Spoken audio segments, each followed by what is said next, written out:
ठीक आहे. So S3 बघा, हा S3चा डॅशबोर्ड आहे. Okay, S3 like a simple storage service म्हणून याला बोललं जातं S3 SSS simple storage service. आता एक गोष्ट लक्षात घ्या की सिंपल स्टोरेज सर्व्हिस मध्ये जर तुम्ही बघितलं तर ही एक सिंपल सर्व्हिस आहे. ओके, ही काय आहे? एक सिंपल सर्व्हिस आहे. ही सर्व्हिस येण्यासाठी तुम्हाला कोणताही बॅकग्राऊंड किंवा काही मॅटर करता हा कोणताही युजर खूप इझिली याला रन करू शकतो. आता जेव्हा मी तुम्हाला शिकवेल तेव्हा तुम्हाला कळेलच ही सर्व्हिस खूप इझी आहे. ओके, एक सिंपल आहे म्हणून बघा सिंपल स्टोरेज. आता स्टोरेज म्हणजे काय तर ह्या सिंपल स्टोरेज सर्व्हिसमध्ये तुम्ही कोणत्याही टाईपचा डेटा स्टोअर करू शकता कधीही केव्हाही. त्या डेटाला तुम्ही रिट्रायवल करू शकता any amount of data for anywhere. Okay, म्हणजे तुम्ही इथे कोणत्याही टाईपचा डेटा इथे स्टोअर करू शकता आणि ह्या स्टोरेजला बोललं जातं सिंपल स्टोरेज सर्व्हिस. आता सर्व्हिस म्हणजे काय तर सर्व्हिस म्हणजे AWS ने प्रोव्हाइड केलेली ही एक सिंपल सर्व्हिस आहे. त्यामुळे AWS याला सिंपल स्टोरेज सर्व्हिस बोलतं. ओके, ह्या तिन्ही शब्दांची फोड बघा, सिंपल इझी आहे, स्टोरेज आपण यामध्ये डेटा स्टोअर करू शकतो, सर्व्हिस कारण की ही एक AWS ची स्टोरेज सर्व्हिस आहे. ओके, सो आता बघा सिंपल स्टोरेज सर्व्हिस मध्ये बघा तुम्ही ह्यामध्ये डेटा स्टोअर करता. ओके, म्हणजे तुम्ही बघा इथे बॅकअपसाठी, वेबसाईट होस्टिंगसाठी, तुम्ही बॅकअपसाठी, रिस्टोअर करण्यासाठी, प्रोजेक्टसाठी, या सगळ्यासाठी कोणत्याही टाईपचा डेटा म्हणजे तुमचे फोटो, तुमचे व्हिडिओज, तुमचे PDF, तुमच्या file, any types of data तुम्ही इथे स्टोअर करू शकता.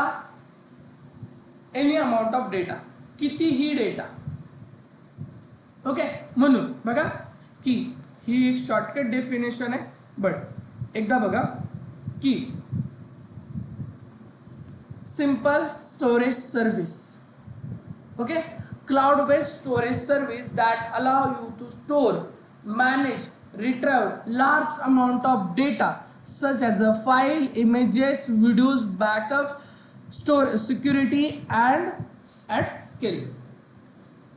म्हणजे बघा की ही एकमेव अशी सर्व्हिस आहे की ही क्लाउडने तुम्हाला प्रोव्हाइड केलेली एकमेव अशी सर्व्हिस आहे ज्यामध्ये तुम्ही that allow you to store, manage, retrieval large amount of data. तुम्ही S3 सर्व्हिस म्हणजेच एक मराठीमध्ये सांगायचं झालं तर एक पाण्याचा असा मोठा एक समुद्र की ज्यामधून कितीही पाणी काढा समुद्राला फरक पडत नाही. तसाच सेम ह्या सर्व्हिसमध्ये तुम्ही कितीही डेटा ठेवा काहीच फरक पडत नाही. कारण की S3 सर्व्हिसमध्ये ह्याला कोणत्याही प्रकारचं स्टोरेज नाही. कितीही डेटा ठेवा, ओके, कितीही डेटा ठेवा, मग ह्याच्यामध्ये कोणत्याही प्रकारचा डेटा ठेवा, तो तुम्हाला बघा कोणत्याही प्रकारचा डेटा असू दे, तुमचे व्हिडिओज असू दे, तुमचे इमेज, तुमचा बॅकअप. ओके, पण तुम्ही ह्या डेटाला किती स्केल अप करू शकता, किती कमी करू शकता, किती जास्त करू शकता.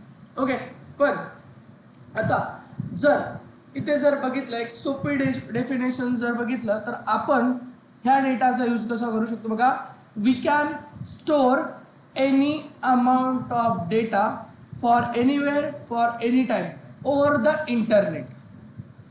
तुम्ही ह्या बकेटचा ॲक्सेस, ही बकेट म्हणजे बघा तुमचा Google Drive. Okay, Google Drive without Google Drive बघा, गुगल ड्राईव्हमध्ये तुम्ही काय करता, त्या दिवशी मी क्लाउड जेव्हा सांगत होतो तेव्हा तुम्हाला मी हे सगळं सांगितलं बरोबर.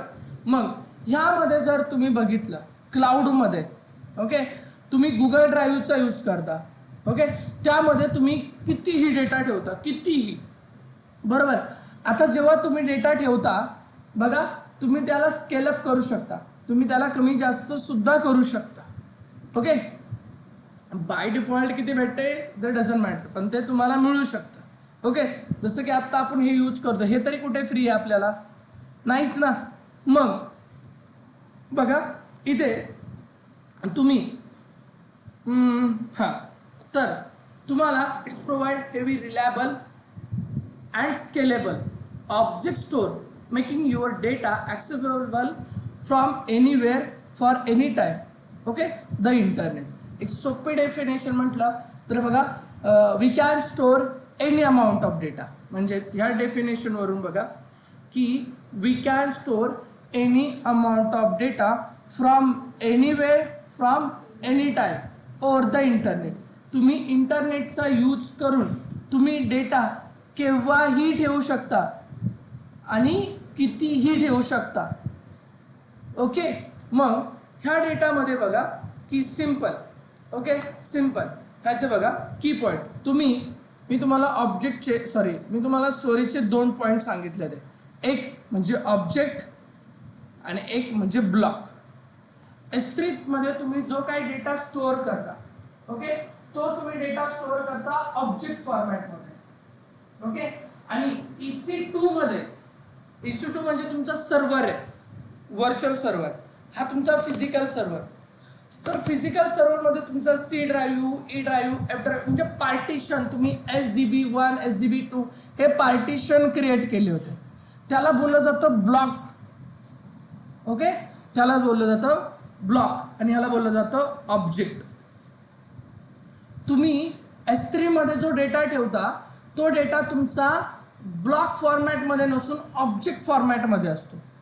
तर ऑब्जेक्ट फॉर्मॅट आणि ब्लॉक फॉर्मॅटमध्ये बघा, data is store in form of object in S3. आता ऑब्जेक्ट म्हणजे काय?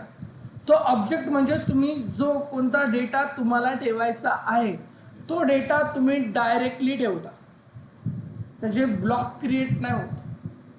पण तुम्ही ब्लॉकमध्ये बघा तुम्ही वेगवेगळे पार्टिशन क्रिएट करता. म्हणजे आपण एक पार्टिशन, ओके, पार्टिशन म्हणजे काय?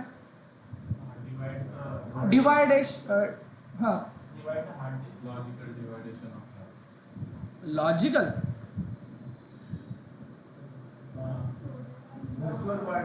व्हर्च्युअल, हा पण व्हर्च्युअल पार्टिशन म्हणजे काय? Deviation of hard drive. Deviation of hard drive, तुम्ही तुमच्या एका हार्ड ड्राईव्हचे तुम्ही पार्टिशन क्रिएट करता. ओके, बट इथे बघा की इथे तुमचं बघा फाईल म्हणजे ऑब्जेक्ट आहे.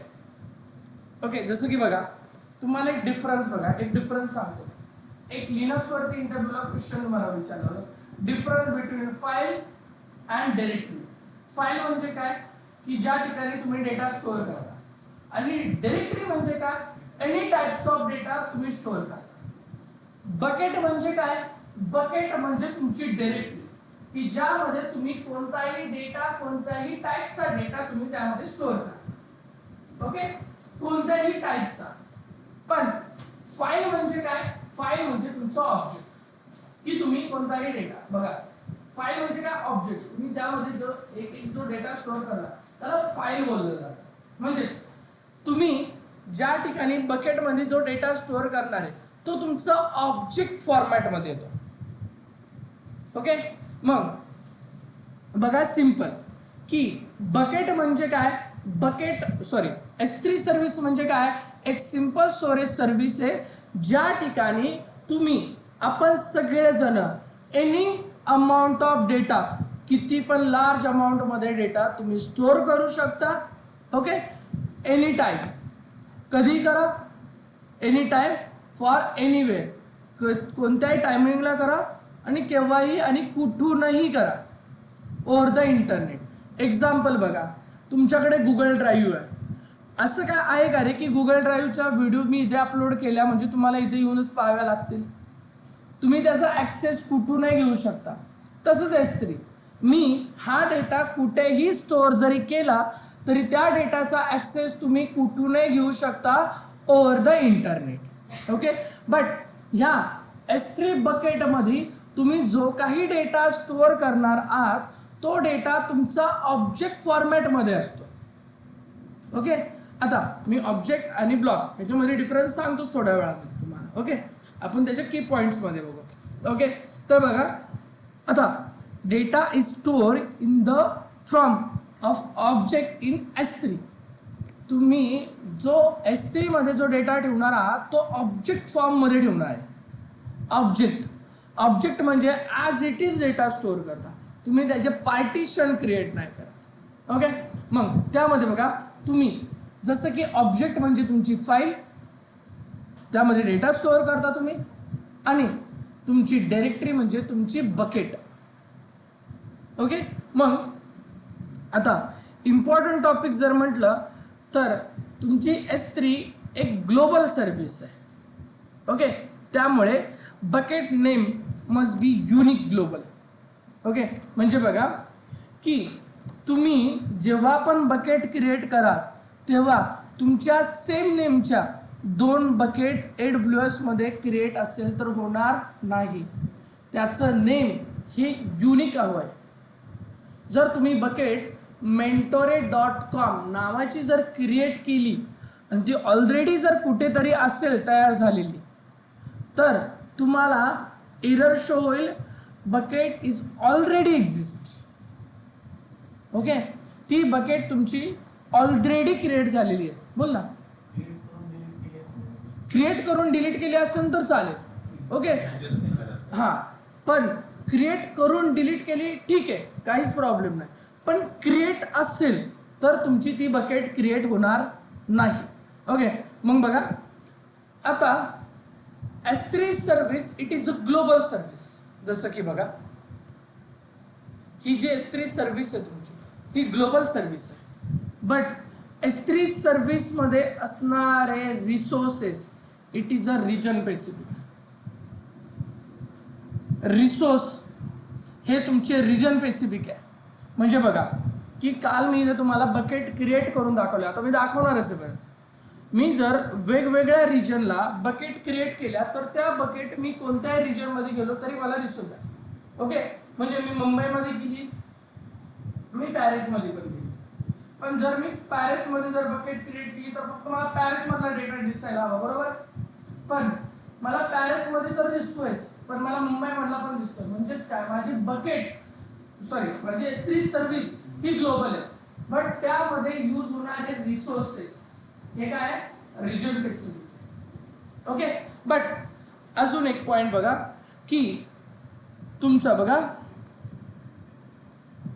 तुम्ही काय करू शकता, your data has select in this selected region. तुम्हाला ज्या रिजन मध्ये बकेट क्रिएट करायची आहे त्या बकेटमध्ये तुम्ही बघा त्या रिजन मध्ये तुम्ही बकेट क्रिएट करू शकता. ओके, तुम्हाला बकेट फ्री ऑफ कॉस्ट आहे. तुम्हाला बकेट फ्री ऑफ कॉस्ट आहे, पण जोपर्यंत तुम्ही डेटा स्टोअर करत नाही तोपर्यंत. ओके, तुम्ही तुमच्या रूट अकाउंटमध्ये फक्त 100 बकेट्स क्रिएट करू शकता, फक्त 100. ओके, आता जसं की बघा अजून एक पॉईंट की आता हे फ्रीचं वगैरे लक्षात नका ठेवू, बट एक गोष्ट लक्षात ठेवा की तुमचं जे S3 सर्व्हिस आहे, ओके, तुमची S3 सर्व्हिस आहे ज्यामध्ये तुम्ही जेव्हा बकेट क्रिएट करता S3 सर्व्हिस, त्यामध्ये तुम्ही किती डेटा स्टोअर करू शकता. तुम्ही त्यामध्ये कितीही बकेट क्रिएट करू शकता, कोणताही प्रकारचा डेटा ठेवू शकता, किती ठेवू शकता. पण एका बकेटची कॅपॅसिटी, एका बकेटची कॅपॅसिटी म्हणजे त्या बकेटमध्ये असणारा जो ऑब्जेक्ट आहे म्हणजे ती फाईल आहे, त्या फाईलची कॅपॅसिटी फक्त 5 TB आहे. ऑब्जेक्टची साईज तुम्ही मॅक्झिमम 5 TB पर्यंत ठेवू शकता. पण सर फक्त 5 TBच का, तर नाही. तुम्हाला जर असं वाटत असेल की तुम्ही त्या ऑब्जेक्टची जी काही साईज आहे, जर तुम्हाला असं वाटतं की तुमचा 5 TBचा नाही 6 TBचा डेटा आहे, तर तुम्ही AWSला मेल करून तुमच्या त्या ऑब्जेक्टची साईज वाढवू शकता. ओके, बट बाय डिफॉल्ट तुम्ही 5 TB पर्यंत यूज करू शकता by default. Object, me bucket नाही बोलत आहे, ऑब्जेक्ट बकेटची साईज अनलिमिटेड आहे, बकेटमध्ये तुम्ही किती डेटा ठेवू शकता, बट एक ऑब्जेक्ट म्हणजे एक फाईल, त्या एका फाईलची साईज 5 TB मॅक्झिमम. पण जर तुम्हाला असं वाटतंय मॅक्झिमम साईज मला वाढवायची आहे, तर तुम्ही AWSला मेल करून सुद्धा तुम्ही त्या एका ऑब्जेक्टची लक्षात घ्या, मी ऑब्जेक्ट बोलतोय परत, बकेट नाही.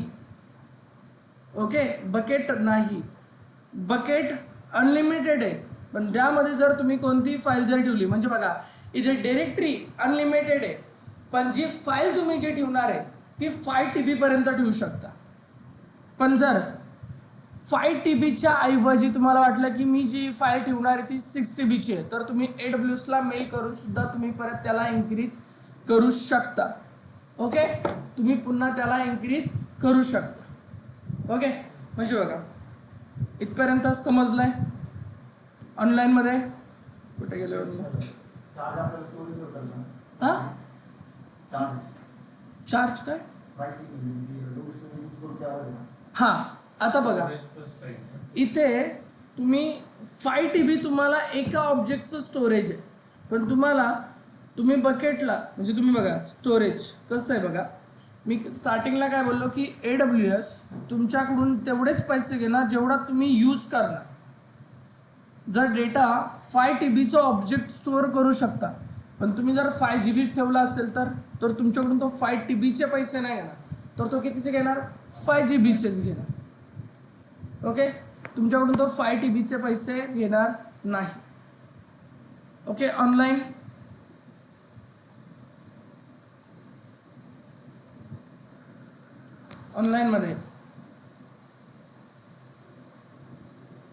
ओके, मी पुन्हा एकदा सांगतो बघा.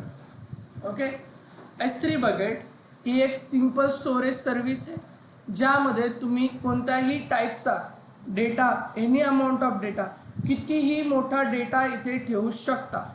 कधीही ठेवा, केव्हाही ठेवा, बट डेटा स्टोअर म्हणजे डेटाला रिकवर करण्यासाठी किंवा डेटाला स्टोअर करण्यासाठी तुम्हाला इथे इंटरनेटची गरज पडेल. ओके, तुम्ही जो डेटा स्टोअर करणार आहात तो डेटा तुमचा ऑब्जेक्ट फॉर्मॅटमध्ये असतो. ऑब्जेक्ट म्हणजे काय, तर मी डेटाचे पार्ट क्रिएट नाही करणार, मी ॲज इट इज डेटा ठेवणार. म्हणजे एका बकेटमध्ये जसं की तुम्ही पाणी टाकता, ॲज इट इज पाणी बकेटमध्ये फुल होऊन जातं, सेम तसं. ओके, बट तेच जर बघा प्रत्येकाला जर पाणी द्यायचं असेल तर तुम्ही वेगवेगळं पाणी देता, काय डायरेक्ट पूर्ण कळशीच घेऊन नाही जात त्याच्यापुढून पे, असं नाही करत. Okay, simple. तुम्ही काय करता, पार्ट क्रिएट करता. इथे पार्ट नाही, इथे ॲज इट इज डेटा तुम्ही स्टोअर करता. ओके, बट ह्याचा प्लस पॉईंट सुद्धा, ह्याचा ड्रॉबॅक सुद्धा आहे, तो आपल्याला बघायचा. ओके, मग आता we can store any amount of data for any time for anywhere over the internet. Okay, data तुम्ही ऑब्जेक्ट फॉर्मॅटमध्ये ठेवता. Okay, but S3 service, okay बघा, S3 service it is a global service. म्हणजे तुम्ही ह्यामध्ये जर कोणतीही बकेट क्रिएट जर केली तर त्या बकेटचं नेम हे ग्लोबल असणं, म्हणजे ग्लोबलच पाहिजे. जसं की तुमचा IP ॲड्रेस, जसं की तुम्ही मला एखादं ग्लोबल नाव सांगा जे की जगात कुठेच नाही आहे.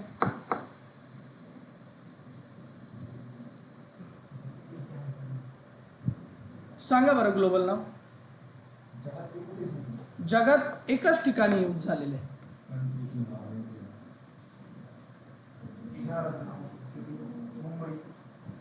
आहे ना, नवी मुंबई, जुनी मुंबई.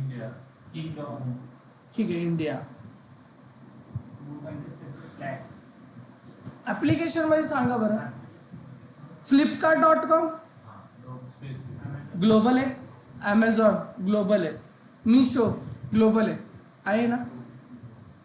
आता मेंटोरेज सोल्युशन तुम्ही हे टाका, मेंटोरेज सोल्युशन टाका, ग्लोबल आहे. मेंटॉर हे नाव येणार होतं मेंटॉर, पण ऑलरेडी 7 मेंटॉर आहे म्हणून इथे मेंटॉर रे केलेलं आहे. ओके, हे नाव ग्लोबल आहे. आता mentor.com ही वेबसाईट सुद्धा तुमची S3 बकेट वरतीच रन होते. कळलं? मी ह्यावरती सुद्धा एक छोटा प्रोजेक्ट तुम्हाला घेईल. ओके, आता इथपर्यंत क्लिअर आहे. तर बघा की सिंपल की की पॉइंट्स. ओके, जसं की बघा सॉरी हां बघा तुम्ही इथे बघा region specific. Okay, bucket is a create a specific AWS region. Mumbai, USA, Kolkata, Tokyo, Singapore कुठेही क्रिएट करा. ती तुम्हाला ग्लोबली सगळ्याकडे दिसणार आहे. मग त्यामध्ये पण बघा ती बकेट फक्त ती बकेट जी आहे ती रिजन स्पेसिफिक आहे. ओके, मग तुम्ही सिलेक्टेड रिजनमध्ये ओके सिलेक्टेड रिजनमध्ये तुमचा डेटा तुम्ही स्टोअर करू शकता.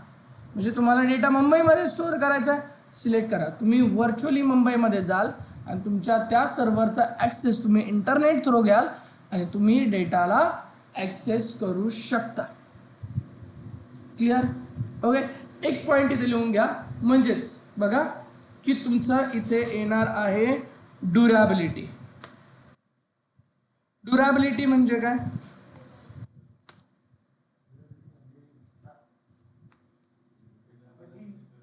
कठीण. ड्युरेबिलिटी म्हणजे काय? ड्युरेबिलिटी म्हणजे विश्वासार्ह, टिकाऊ. ओके, विश्वसनीय. म्हणजे बघा AWS ड्युरेबिलिटी हा पॉइंट बघा काय. ड्युरेबिलिटी म्हणजे काय? डेटा बघा, हे पॉइंट खूप इम्पॉर्टंट आहे. तुम्ही जो डेटा स्टोअर करता ओके S3 मध्ये जो डेटा तुम्ही स्टोअर करताय तर AWS तुम्हाला गॅरंटी देते. म्हणजे आता यशनी काय केलं बघा, यशनी डेटा मुंबईचा ऍक्सेस घेतला आणि मुंबईमध्ये त्यांनी त्याचे कोणतेही पर्सनल फोटो स्टोअर केले. तर AWS त्याला ड्युरेबिलिटी म्हणजे तो त्याला सांगतोय की तुझा डेटा माझ्याकडे. AWS यशला काय सांगतो बघा, तुझा डेटा माझ्याकडे 99.1 2 3 4 5 6 7 8 9 मीन्स 11 टाइम गॅरंटी घेतो. 11 टाइम 9 गॅरंटी तो घेतो की तुझा डेटा माझ्याकडे सेफ असणार आहे. का? कसा? मला एक सांगा, मेमरी कार्ड, जर मेमरी कार्डमध्ये तुम्ही एखादा डेटा ठेवला, तुम्हाला वाटतं की पेनड्राईव्हमध्ये माझा डेटा मोबाईलमध्ये ना म्हणजे तुमच्या लॅपटॉपमध्ये न राहता पेनड्राईव्हमध्ये राहिला असं समजा, तर तुम्हाला असं वाटतं पेनड्राईव्ह काय आहे, कारण कोणी त्याला लोक राहायचं नाही, तर तो सिक्युअर राहणार आहे. बट पेनड्राईव्ह हरवला तर झाला लॉस, डेटा लॉस. तसंच AWSचा पण फिजिकल सर्व्हर आहेत ना, त्या बिल्डिंग्स ज्याचा आपण रिमोट ॲक्सेस घेणार आहे त्याच्यामध्ये जर डेटा मी स्टोअर केला, तर डेटा जर स्टोअर केल्यानंतर एक भूकंप आला आणि डेटा म्हणजे बिल्डिंगच उडाली, तर पण तरी पण AWS कसं काय गॅरंटी घेतं? तो 2 ठिकाणी अजून डेटाला रेप्लिकेट करतो. बरोबर आहे? तो काय करतो, तर डेटा आत्ता मुंबई रिजनमध्ये ठेवलाय, अजून कोणत्या तरी जगाच्या एका कोपऱ्याला ठेवून देतो, त्याच्यानंतर अजून एका जगाच्या कोणत्या तरी कोपऱ्याला तो पुन्हा ठेवून देतो. म्हणजेच काय करतो, डेटा रेप्लिकेट करतो अजून 2 ठिकाणी. रेप्लिकेट म्हणजे काय? कॉपी करतो अजून 2 ठिकाणी. बरोबर?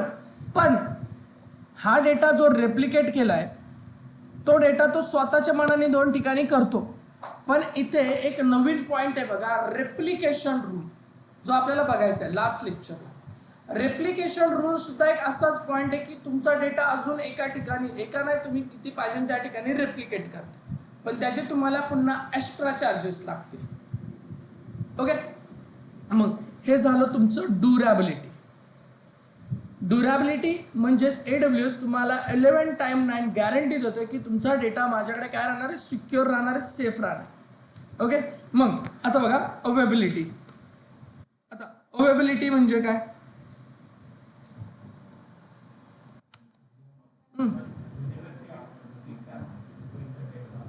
काय काय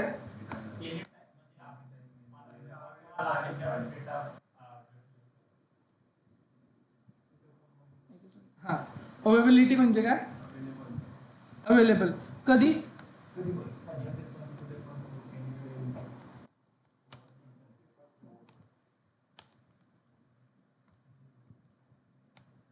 अवेबिलिटी.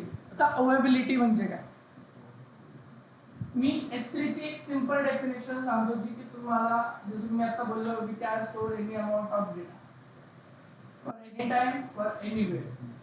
तुम्ही ह्या डेटाला एनीवेअर कधीही ऍक्सेस करू शकता. AWS तुम्हाला गॅरंटी देतं की तू माझ्याकडे अर्ध्या रात्रीला सुद्धा डेटा मागितला तरी मी डेटा तुझ्याकडे पोहोच करेन. ओके, म्हणजे बघा की इथे कोणत्याही प्रकारचा लॅटन्स इश्यू किंवा काही येणार नाही. तू डेटा माग, मी तुला देतो. आता मी जेव्हा प्रॅक्टिकलमध्ये दाखवलं तेव्हा तुम्हाला समजेल. ओके, म्हणजे तुम्ही गुगल ड्राईव्ह वरती गेलात, मी अपलोड केलेल्या व्हिडिओज तुम्हाला 4 तास अगोदर अप्लाय करायला लागतं का? नाही, तुम्ही कधी पण पाहू शकता. म्हणजे म्हणजे बघा, गुगल क्लाउड तुमच्यासाठी कधी पण अवेलेबल राहतं. तुम्ही डेटा तो 10 वेळा ॲक्सेस करा, दिवसातून 10 वेळा ॲक्सेस करा, तो तुम्हाला विदिन सेकंदात अवेलेबल राहतो. सो AWS सुद्धा काय करते बघा, AWS सुद्धा तुम्हाला गॅरंटी देतं की तुमचा डेटा माझ्याकडे सिक्युअर राहणार तर आहेच, पण जेव्हा पण तुम्ही डेटा माझ्याकडे मागाल तेव्हा तो डेटा मी तुम्हाला काय करेल, विदिन सेकंदामध्ये अवेलेबल करून देईल. ओके, सो त्याला बोललं जातं अवेलेबिलिटी. ओके, सो इथपर्यंत कळलंय का? पल्लवी पाटील, काजी, रोहिणी, स्वप्नील, गौरव, प्रतीक्षा, यश, ऋषिकेश. चलो, आता बघा की अजून एक पॉइंट की तो म्हणजे, ओके, तो म्हणजे cost effect. Okay, cost effect मध्ये बघा तर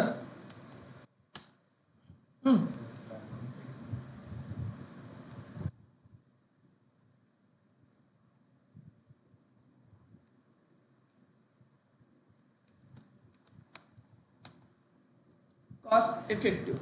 ओके, जसं की आत्ताच आपल्याला क्वेश्चन केला की डेटा माझी एक बकेट 5 TBची आहे, एक ऑब्जेक्ट 5 TBचा आहे, बरोबर ना? एक ऑब्जेक्ट, बकेट नाही, ऑब्जेक्ट. तर त्या ऑब्जेक्टला मी तेवढाच हे करू शकतो का? म्हणजे मी यूज करणार आहे 5 GB, तर मला 5 TBचे पैसे द्यावे लागतील? तर नाही. कॉस्ट इफेक्ट म्हणजे बघा की जर तुम्ही डेटा इथे 100 GBचा ठेवला आहे,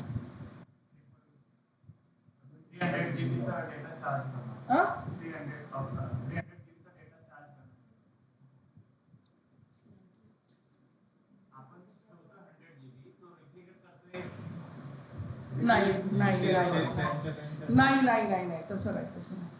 तो तुमच्याकडून ह्या 100 GB मध्येच त्याची कॉस्ट घेऊन जाते. म्हणजे बघा की इथं बोललं जातं तसं, बट तुम्हाला इथे 100 GBचेच पैसे द्यायचे ते. पण आता 100 GBचे कसे ते बघा. त्या 100 GB मध्ये त्याची कॉस्टच एवढी आहे की ते त्यांचे ते 200 GB जे आपण घेतलेत ना रेप्लिकेट, ते त्याच्यामध्येच मिक्स होऊन जातात. ओके, म्हणजे बघा की ह्या 100 GBची कॉस्टच तेवढी आहे. जसं की बघा, मगाशी आपण एक इन्स्टन्स क्रिएट केला, तो 8 GBचा होता. ओके, त्या 8 GBच्या इन्स्टन्सची, ओके, डॉलरनुसार, डॉलर बघा,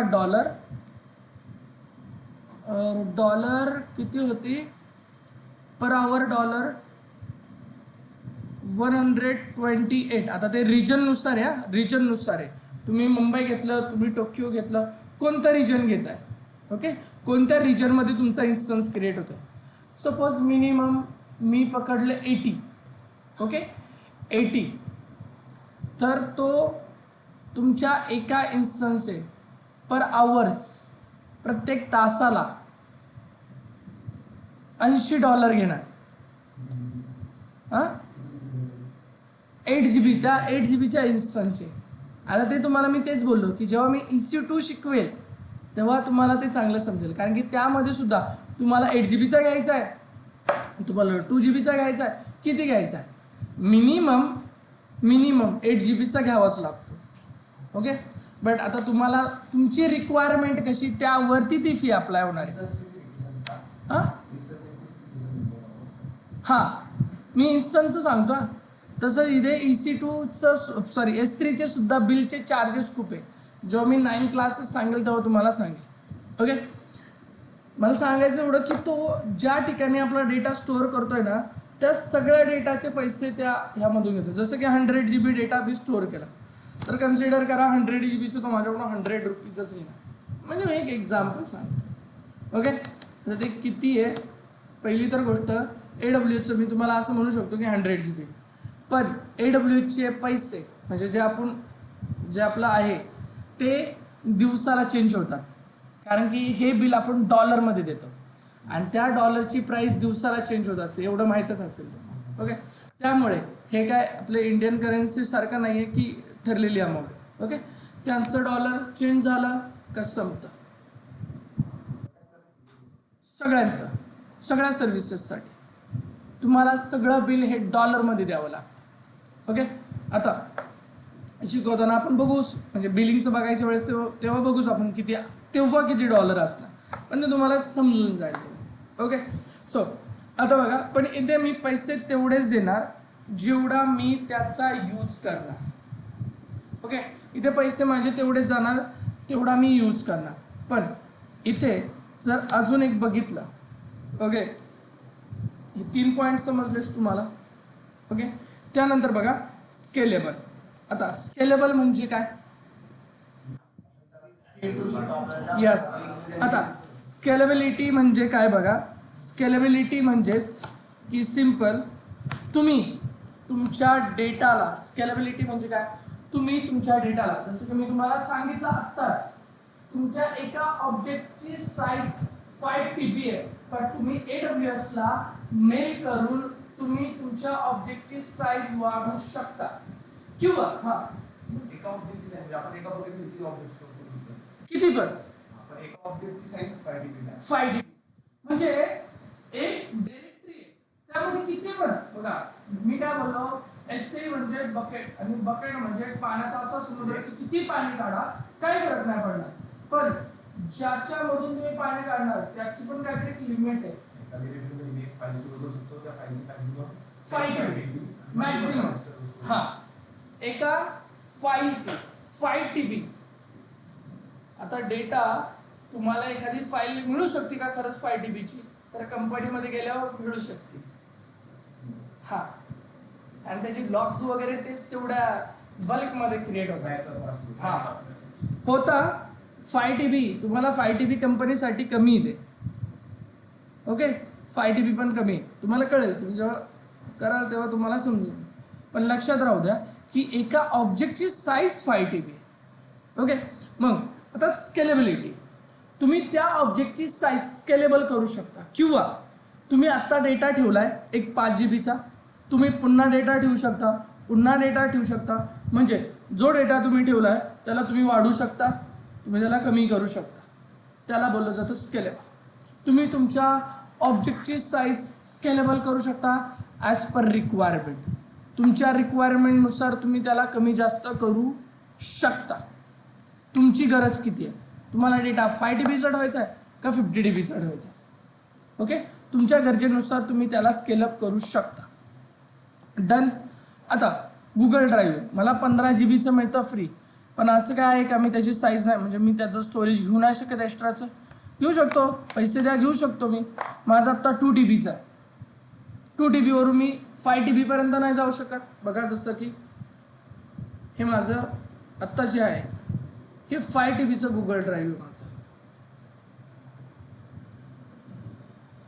बघा, ह्याला वेगळा सर्कल आला आहे, हे 2 TBचं आहे, मी वाढवू शकतो याला. Okay, same. मग स्केलेबल म्हणजे तुम्ही तुमच्या बकेटला कधीही स्केल अप करू शकता. ओके, आता एक सेकंड पॉईंट, सिक्युरिटी. आता सिक्युरिटीचा आन्सर मला असं वाटतं की तुम्ही मला द्या. कसं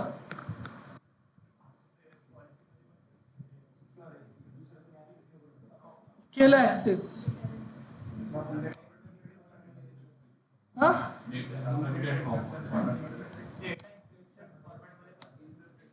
सिक्युरिटी म्हणजे बघा की ज्या वेळेस तुम्ही जी बकेट क्रिएट करताय ती बकेट फ्री आहे, पण बकेटमध्ये जेव्हा तुम्ही ऑब्जेक्ट स्टोअर करता तो ऑब्जेक्ट तुमचा इन्क्रिप्शन मध्ये जातो आणि तो डिफॉल्ट इन्क्रिप्शन म्हणजेच सर्व्हर साइड इन्क्रिप्शन. म्हणजे बघा तुम्ही जेव्हा तुमच्या बकेटच्या मध्ये ऑब्जेक्ट स्टोअर करता तो बाय डिफॉल्ट इनक्रिप्शन मध्ये जातो. ओके, कशामध्ये? इनक्रिप्शन. Okay, simple. आता तर सेकंड पॉइंट बघा की इथे इनक्रिप्शन समजताय कुठे? तुम्ही आतापर्यंत इनक्रिप्शन कुठं बघितलं रे?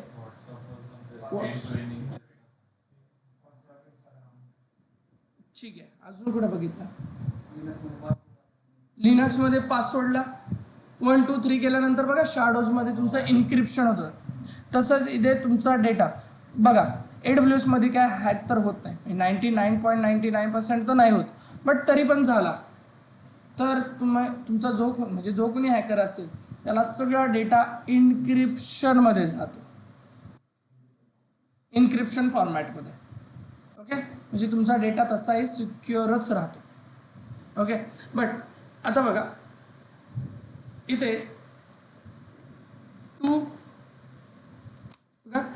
Two types of storage.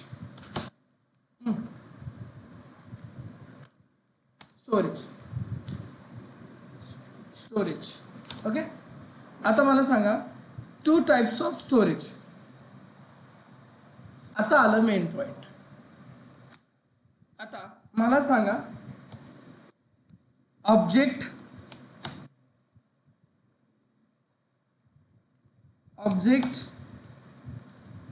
Types आणि दुसरं बघा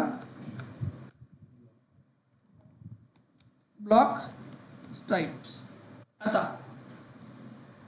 तुम्ही ऑब्जेक्ट टाइप्स आणि ब्लॉक टाइप्स म्हणजे बघा इथे जेव्हा तुम्ही डेटा स्टोअर करता, इम्पॉर्टंट ना सगळ्यात, इथे जेव्हा तुम्ही डेटाला स्टोअर करता, ओके सिंपल, डेटाला स्टोअर करता.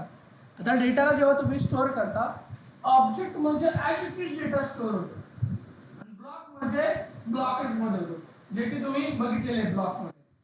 बट ह्याचा प्लस पॉइंट आणि ह्याचा ड्रॉबॅक, जर माझा हा डेटा ओके जेव्हा मी ब्लॉक मध्ये ठेवेल, ओके ब्लॉक मध्ये ठेवल्यानंतर कोणताही हॅकर जेव्हा या डेटाला ऍक्सेस करायचा प्रयत्न करेल तेव्हा ऑब्जेक्ट मध्ये ठेवलेला डेटा ॲज इट इज माझा हॅक होऊ शकतो.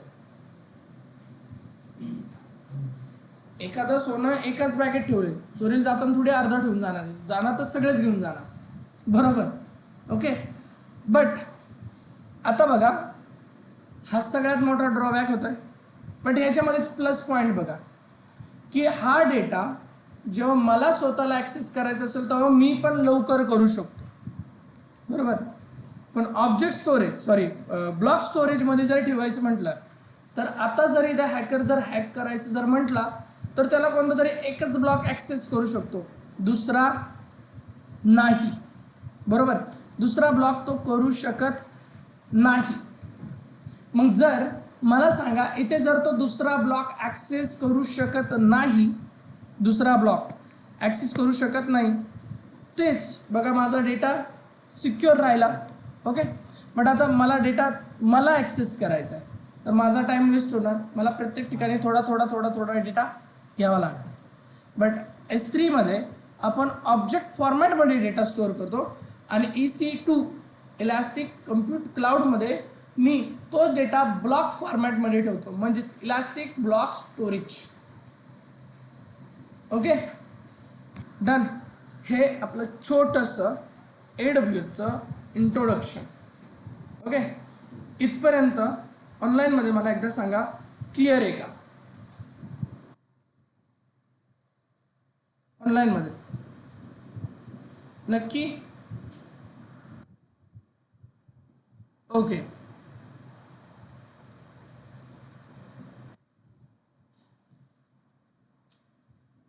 चलो आता बघा की जर इथपर्यंत क्लिअर आहे,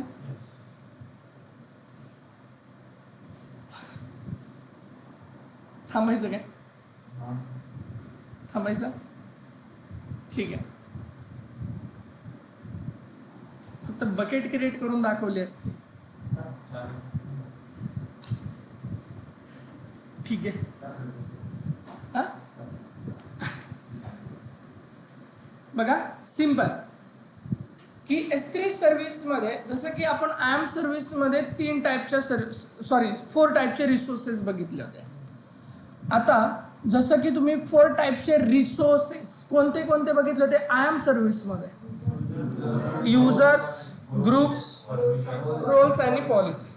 ओके, आता ह्याच्यामध्ये जर तुम्ही बघितलं तर बघा की S3 बकेटमध्ये, ओके, S3 बकेटमध्ये तुम्ही S3 सर्व्हिसमध्ये फक्त एकच रिसोर्स आहे. हा काय करतोय?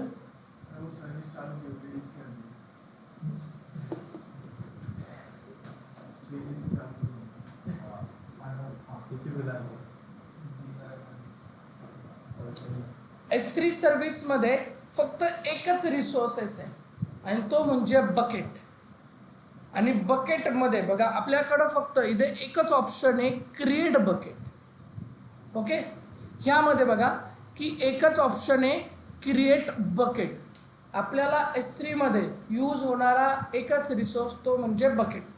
मग चलो ठीक आहे, मी सिंपल एक बकेट इथे क्रिएट करतो.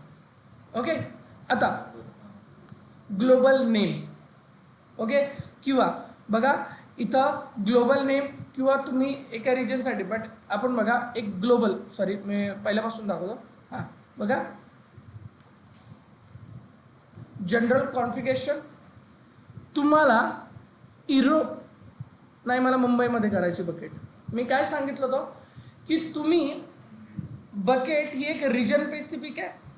ओके, बकेट एक रिजन पेसिफिक आहे, बट तुम्ही काय करू शकता, तुम्ही तुमच्या सिलेक्ट रिजनमध्ये बकेट क्रिएट करू शकता. मी मुंबईमध्ये करू का? बघा सिंपल, माझं रिजन चेंज होणार. ओके, माझं इथे रिजन चेंज होणार. ओके, आता माझं रिजन चेंज झालं तर बघा इथे जनरल पर्पज डायरेक्टरी. आता जनरल पर्पज म्हणजे बघा मल्टी अबिलिटी झोन. तुमचा डेटा मल्टी अबिलिटी झोन म्हणजे 3 ability zone, single ability zone. आता माझा जो डेटा आहे बघा अवेबिलिटी झोन, तुम्हाला कोणत्या झोनमध्ये पाहिजे. ओके, मला काय करायचं आहे, माझं मी जनरल पर्पज ह्यासाठी सिलेक्ट करेल कारण की माझा डेटा अजून 2 ठिकाणी रेप्लिकेट झाला पाहिजे. बरोबर, दोघांचा मिनिंग समजतोय. इथे केलं तर एकाच झोनमध्ये जाईल, इथे केलं तर 3 झोनमध्ये जाईल, म्हणजेच मल्टिपल झोनमध्ये जाईल. मी इथे करतो सिंपल, बघा बकेटचं नेम देतो मी मेंटोरे. स्क्रोल करतो, क्रिएट.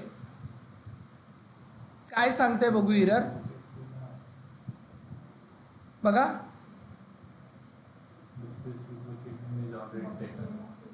बघा bucket name is already taken. Taken means already इथे एक्झिस्ट आहे. आता मी जे काही नाव देतोय ते असंच मनाने देतोय, जगात आहे की नाही ते असंच अंदाजावरती. मेंटोरे नावाची बकेट ऑलरेडी क्रिएटेड आहे.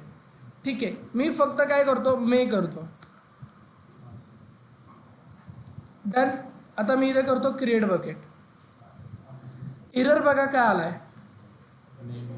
ॲटलिस्ट 3+ कॅरेक्टर इथे तुम्हाला द्यावे लागतील. मी 3+ देऊन टाकतो बघ.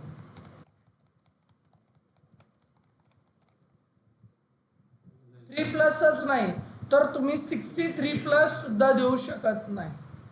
ठीक आहे. माझ्याकडे मेंटोरे नावाची जेव्हा मी बकेट बोललो तेव्हा ते बोलले ऑलरेडी एक्झिस्ट आहे. बघा, bucket with the same name already exist. मी इथे काय करतो की जिथं एम आहे तिथं कॅपिटल एम करतो. तुम्ही अप्पर केसचा यूज नाही करू शकत. आज जरी तुम्ही फ्लिपकार्ट, मिशो वगैरेचा जर यूज केला ना तर त्याचं पहिलं डिजिट कॅपिटल नाही आहे. ऑब्झर्व नाही केलं कधी? पण बघा, यस, डोमेन नेम. हे डोमेन नेमच आहे तुमचं, काय नाहीये, कॅपिटल नाहीये. ही सर्व्हिस बघा, तुम्हाला S3 सर्व्हिस येण्यासाठी 2 सर्व्हिस इथं रिक्वायर्ड आहे. राऊट 53 SNHच्या ऐवजी बघा तुम्ही अजून 2 लांबडा SQS आणि SNS, ह्या 3 सर्व्हिस म्हणजे एक सर्व्हिस समजा, आणि राऊट 53 ही एक सर्व्हिस, म्हणजे ह्या 2 सर्व्हिसेस तुम्हाला आल्या पाहिजे. म्हणजे टोटल 4 सर्व्हिस तुम्हाला आल्या पाहिजे. बट डोंट वरी, आपण तेव्हा घेताना पुन्हा इकडे येणारच आहे. आत्ता फक्त आपण S3 बघतो. ओके, बघा, मेंटोरेला मला अप्पर लेटर चालत नाही आहे. ठीक आहे, मी कॅपिटल ठेवतो. मी काय करतो, ऑलरेडी एक्झिस्ट सांगताय, मग मी मेंटोरे @123 करतो. @123 तो तुम्हाला सांगतोय. बघा, तुम्ही इथे काय यूज नाही करू शकत, यूज नाही करू शकत. का? बघा की unique within unique within the global name space. तुमचं नेम जे असणार आहे ते ग्लोबल असलं पाहिजे. बट बघा, बकेटमध्ये बघा तुम्हाला मोस्टली काय यूज करायचं आहे. ओके, मोस्टली तुम्हाला काय यूज करायचं आहे, तुम्हाला यूज करायचं आहे लोअर केस, नंबर्स, डॉट आणि हायफन. हे 4च गोष्टी ज्या तुम्हाला यूज करायच्या. बट कशा यूज करायच्या? बघा, मला एक सांगा, नंबर्स यूज करा बोलला आणि डॉट पण यूज करा बोलला. IP ॲड्रेसमध्ये नंबर आणि आहे ना, ठीक आहे. बघा, 192.168.0.1 IP ॲड्रेस यूज नाही करू शकत तुम्ही. ग्लोबल आहे पण तरी पण यूज करू शकत नाही. ओके, सो मी इथे काय करतो बघा, मी इथे करतो डॉट मेंटोरे.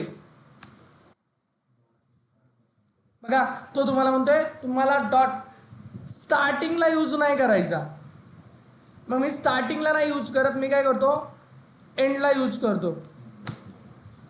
तर तो तुम्हाला बोलतो एंडला पण यूज नाही करायचा. तुम्हाला डॅश आणि डॉट स्टार्टिंगला ना एंडला यूज करायचा नाही.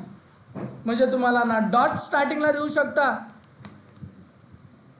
ना हायफन स्टार्टिंगला देऊ शकता, ना तुम्ही डॉट एंडला देऊ शकता, ना तुम्ही हायफन एंडला देऊ शकता. म्हणजे क्लिअर आहे, हे यूज करायचं आहे पण स्टार्टिंग आणि एंडला नाही. मग सर करू कुठे? बघा, मेंटोरे डॉट. ठीक आहे, मी स्टार्टिंगला एंडला नाही करू शकत, मी इथे काय करतो मेंटोरे.com करतो. चालतंय की? पण हे नाम ऑलरेडी एक्झिस्ट असेल तर बघा असणारच, ऑलरेडी आहे. ओके, ऑलरेडी आहे. मग मी याला थोडंसं चेंज करतो, मी इथे हायफन देतो. अरे पण हायफन सुद्धा एंडला नाही द्यायचा, मग मी स्टार्टिंगला देतो तरी पण नाही चालेल.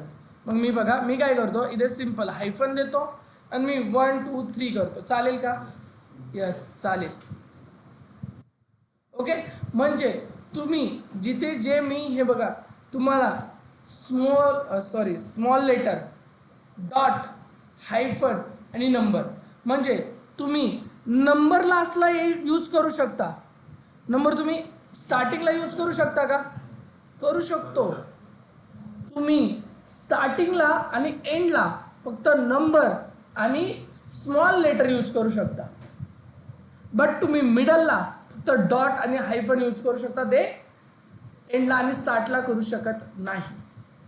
ओके, मी इथे कोणताही सिम्बॉल यूज करू शकत नाही. मग तो अंडरस्कोर असू दे, तो @ असू दे, अँड असू दे, स्टार असू दे, काहीच नाही.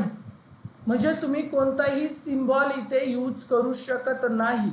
तुम्ही IP ॲड्रेस यूज करू शकत नाही, तुम्ही अप्पर लेटर यूज करू शकत नाही, तुम्ही अंडरस्कोर यूज करू शकत नाही. तुम्ही करू शकता फक्त small dot hyphen number,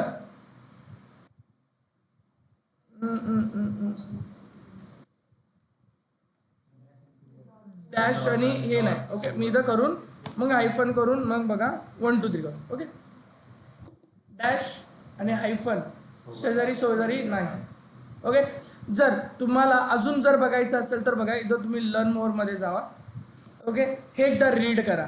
okay, बघा तुम्हाला इथे लर्न मोर मध्ये दिसेल तुम्हाला सगळे नियम इथं लिहिलेले. बघा, तुम्हाला ॲटलिस्ट 3 मिनिमम 3 आणि मॅक्झिमम 63 कॅरेक्टर्स यूज करायचे. त्यापेक्षा कमी नाही, त्यापेक्षा जास्त नाही. तुम्हाला इथे डॉट यूज करायचा आहे. बघा, तुमच्या बकेटमध्ये तुम्हाला डॉट यूज करायचा आहे. ओके, अप्पर लोअर केस यूज करायचं आहे तुम्हाला. बघा इथे बिगिन एंड तुम्ही नंबर्स आणि लेटरचा एंडला आणि स्टार्टिंगला यूज करू शकता. ओके, बट तुम्ही जर इथे बघितलं, ओके हां, तुम्ही डबल डॉट नाही यूज करू शकत, तुम्ही डबल हायफन नाही यूज करू शकत, तुम्ही IP ॲड्रेस नाही यूज करू शकत. इथे बघा, डबल हायफन नाही, नाही, लास्टला हायफन नाही, एंडला हायफन नाही, डबल हायफन नाही. ओके, हे सगळे नियम एकदा बघा. बट काय काय यूज करू शकता ते बघू आपण. ओके, जसं की बघा की तुम्ही हे यूज करू शकता. ओके, तुम्ही बघा example.com www.example.com हे तुम्ही यूज करू शकता. ओके, बघा Amazon S3 demo bucket hyphen hyphen hyphen दिलेलं आहे, यूज करू शकता. बट तुम्ही यूज काय नाही करू शकत. बघा, अंडरस्कोर नाही यूज करू शकत, अप्पर लेटर नाही यूज करू शकत. बघा, लास्टला हायफन नाही यूज करू शकत, डबल डॉट नाही यूज करू शकत, IP ॲड्रेस नाही यूज करू शकत. येतंय लक्षात? मग मी इथे बघा एक सिम्पल एक बकेट क्रिएट करतो. ओके, बकेटचं नाव मेंटोरे .com हायफन बॅच 23 आणि मी इथे केलं क्रिएट बकेट. अंदाज बघा, माझी बकेट इथे क्रिएट झालेली आहे. क्लिअर, डन, चलो गुड. ऑनलाईनमध्ये